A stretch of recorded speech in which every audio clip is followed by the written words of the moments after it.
Nagugulat ang viewers sa nalalapit na pagtatapos ng Never Say Die. Marami ang nagulat matapos si anunsyo ang nalalapit na pagtatapos nito.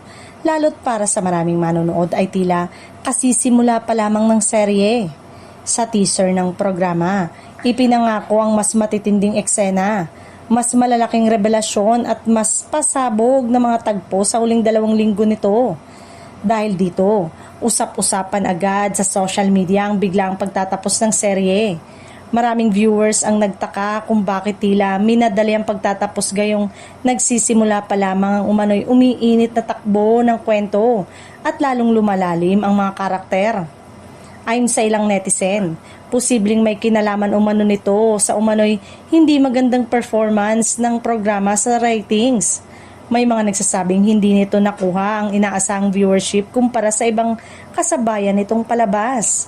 Dahilan para mapaaga ang pagtatapos nito. Gayunpaman, wala pang opisyal na pahayag mula sa production team o network kung ratings nga ba ang naging dahilan ng maagang pagtatapos.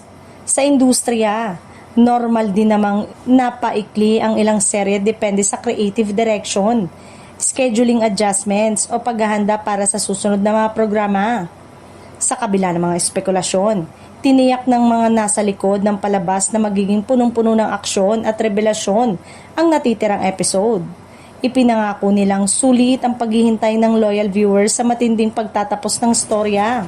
Ngayon pa lang, marami na ang nakaabang kung paano magwawakas ang mga karakter at kung anong shocking twist pa ang ibubunyag sa final stretch ng serye. Isa lang ang sigurado, hindi basta-basta magpapaalam ang Never Say Die nang walang matinding pasabog.